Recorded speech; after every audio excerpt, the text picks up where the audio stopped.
sudah sampai di Lamongan, teman-teman. Lebih tepatnya di Desa Derajat, Paciran, Lamongan. Waktu menunjukkan pukul 16:23, teman-teman. Dan matahari mulai tenggelam nih. Oh ya, teman. Masih ingat pitutur orang Jawa dulu gak? Tapi sampai sekarang juga sih kayaknya. Kalau tidur sore menjelang maghrib itu kurang baik, teman-teman. Ternyata di kitab Primbon Jawa ada penjelasannya loh. Dijelaskan kalau tidur sore itu salah satu pantangan bagi orang Jawa. Tidur sore menjelang maghrib bisa membuat orang tersebut tidak punya malu. Kalau ibu saya bilangnya bisa mengurangi umur. Bagaimana kalau orang tua kalian? Apa kata orang tua kalian? Mungkin beda-beda ya. Tapi ini sejalan dengan ilmu kedokteran loh. Orang yang sering tidur waktu sore menjelang maghrib akan lebih beresiko terkena penyakit.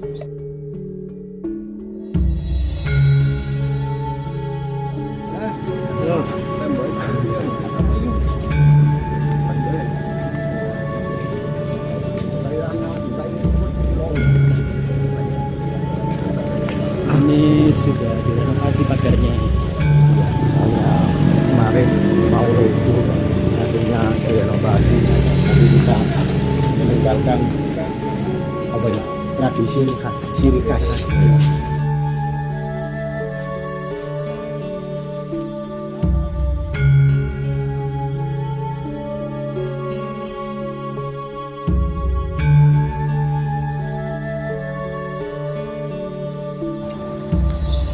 Oke, kita sudah sampai di area makam Mbah Sunan Derajat, teman-teman.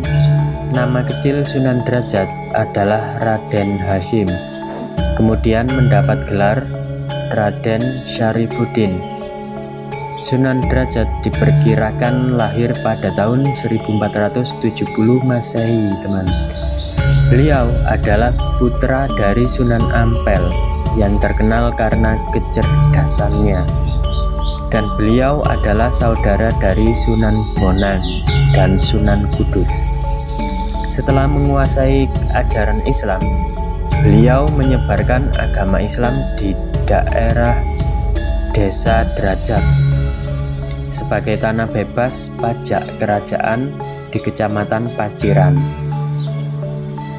Tanah pemberian dari Kerajaan Demak tersebut dibangun pesantren namanya Dalem Dhuwur.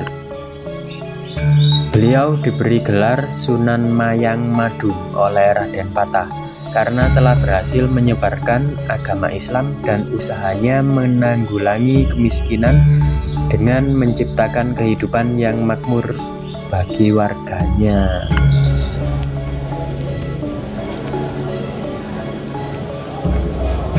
Ya, sudah sampai. Nah, ini makamnya ya.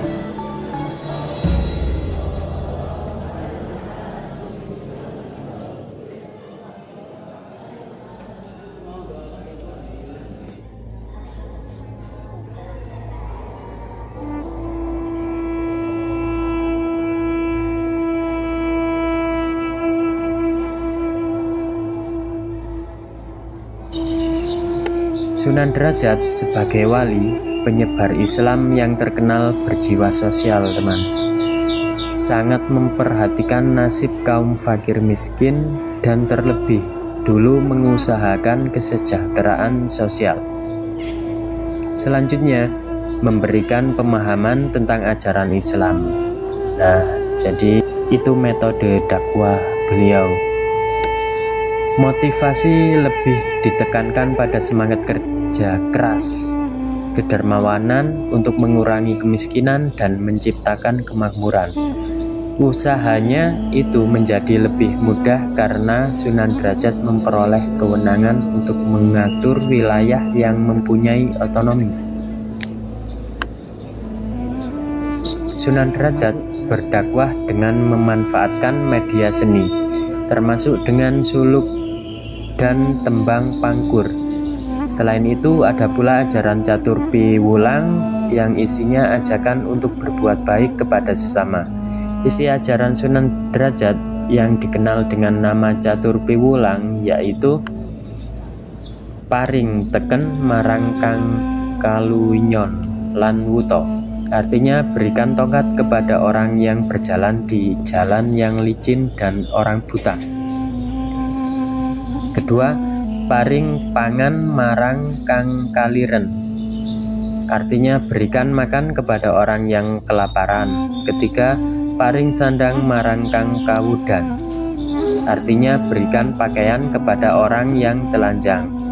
Yang terakhir, paring payung marang kang kudanan. Artinya berikan payung kepada orang yang kehujanan.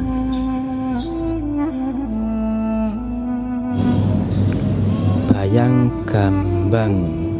Ini kalau sekarang kalian biasanya mengatakan gazebo ya teman-teman. Bayang gambang ini adalah tempat musyawarah para sunan atau tempat istirahat ya, atau juga digunakan untuk mengaji para sahabat atau santri Sunan Derajat. Nah, kurang lebihnya seperti itu teman-teman. Itu sedikit sejarah tentang Mbah Sunan Derajat.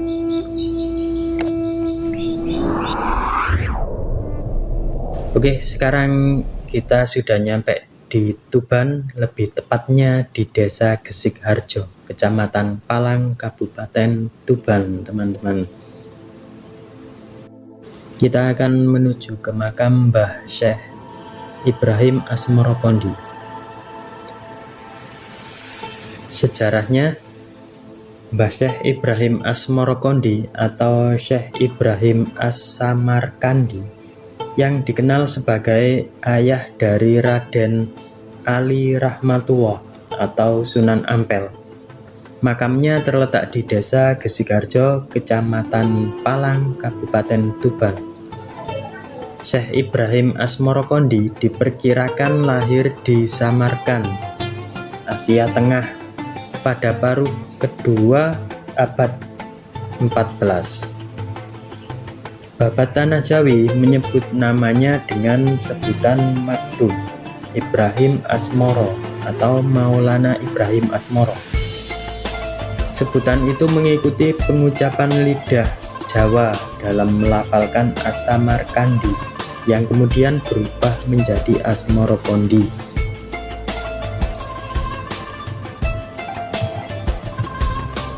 Menurut Babat Ngampel Denta, Syekh Ibrahim Asmorokondi adalah penyebar Islam di negeri Campa, tepatnya di Gunung Sukasari.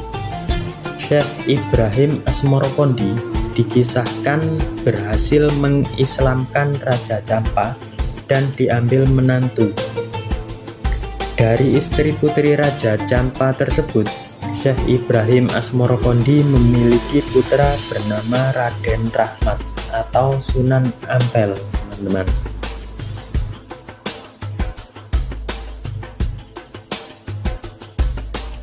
Menurut urutan kronologi waktu, Syekh Ibrahim Asmorokondi diperkirakan datang ke Jawa pada sekitar tahun 1362 Saka atau 1440 Masehi bersama dua orang putra dan seorang kemenakannya serta sejumlah kerabat dengan tujuan menghadap Raja Majapahit yang menikahi adik istrinya, yaitu Dewi Drawati.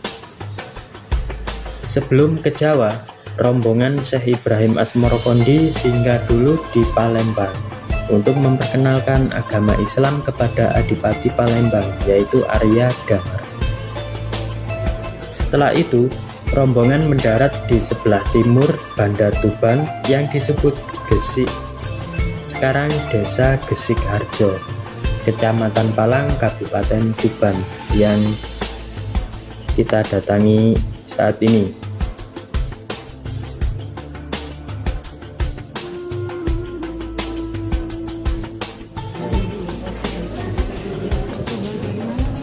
Dari dari Sidoarjo, Bu. Oke.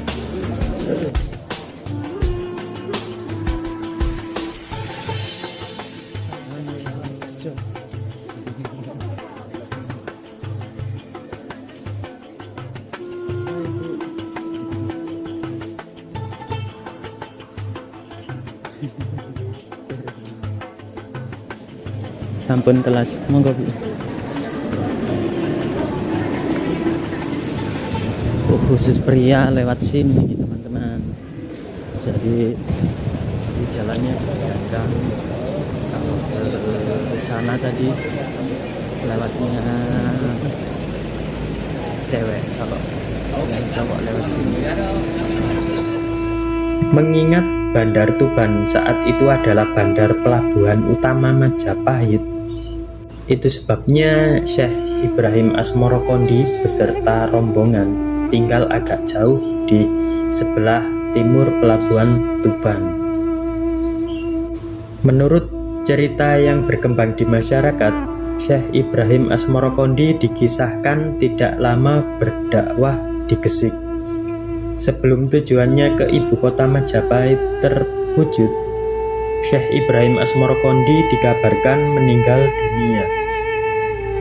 Beliau dimakamkan di Gesik, tidak jauh dari pantai. Karena dianggap penyebar Islam pertama di Gesik dan juga ayah dari tokoh Sunan Ampel, makam Syekh Ibrahim Asmorokondi dikeramatkan masyarakat dan dikenal dengan sebutan makam Sunan Gagesik atau Sunan Gesik, teman-teman. Dikisahkan juga bahwa sepeninggal Syekh Ibrahim Asmorokondi, putra-putranya antara lain Ali Murtado dan Ali Rahmatullah atau Sunan Ampel beserta kemenakannya Raden Burereh atau Abu Hurairah beserta beberapa kerabat asal Campa lainnya melanjutkan perjalanan ke ibu kota Majapahit untuk menemui bibi mereka Dewi Drawati yang menikah dengan Raja Majapahit. Perjalanan ibu kota Majapahit dilakukan dengan mengikuti jalan darat dari pelabuhan Tuban ke Kutaraja Majapahit.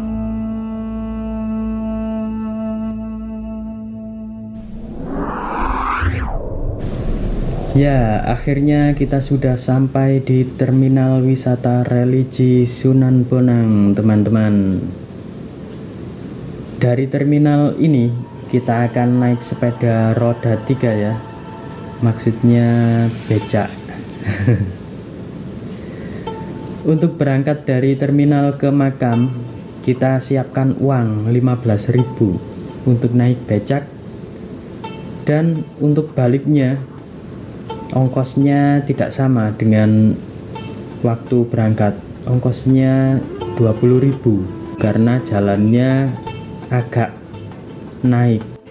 Naik becak sangat disarankan sekali ya, mengingat jarak dari parkir bis menuju ke makam Mbah Sunan Bonang berjarak kurang lebih 160.000 cm.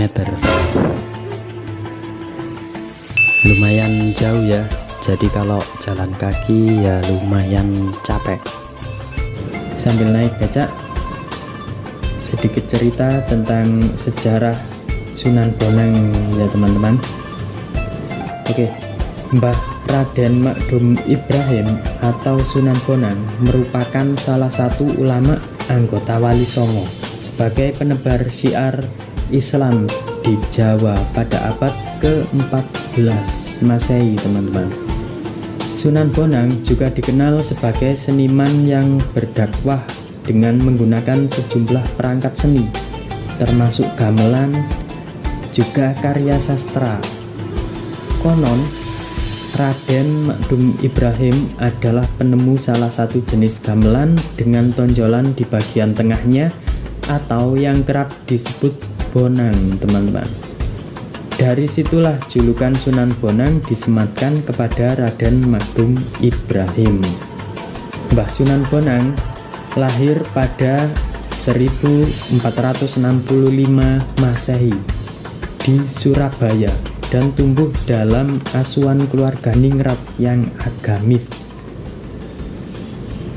Sunan Ampel adalah pendiri sekaligus pengasuh pesantren Ampel Denta. Pendidikan Islam diperoleh Raden Magdum Ibrahim pertama kali dari ayahnya sendiri di pesantren Ampel Denta. Sejak kecil Sunan Ampel sudah mempersiapkan putranya itu sebagai penerus untuk mensiarkan Islam di Nusantara.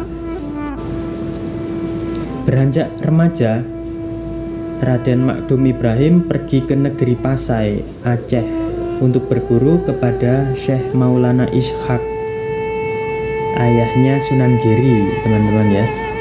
Sejak kecil sudah tampak kecerdasan dan keuletan Raden Magdum Ibrahim dalam menuntut ilmu.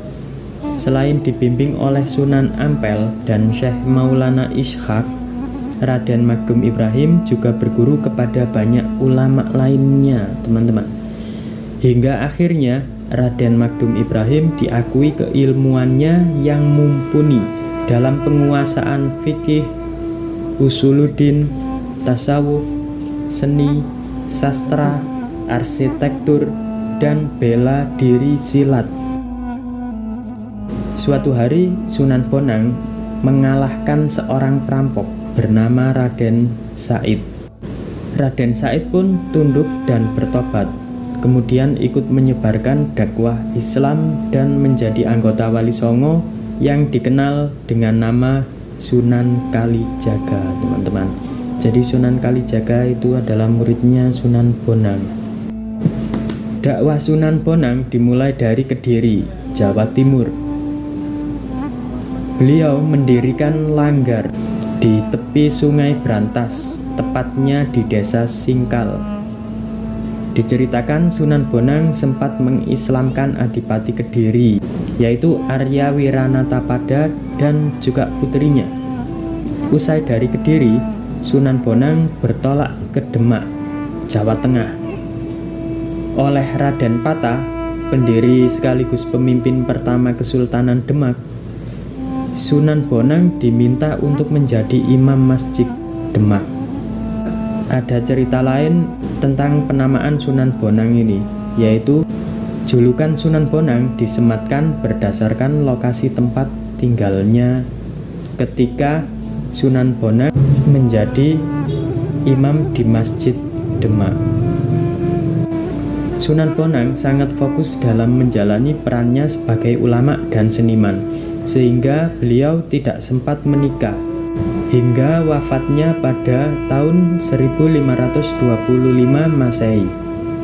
Makam Sunan Bonang terletak di kompleks pemakaman Desa Kutorjo, Tuban, Jawa Timur, atau berada di barat alun-alun dekat Masjid Agung Tuban, teman-teman. Nah, itu sedikit cerita sejarah tentang Sunan Bonang, teman-teman.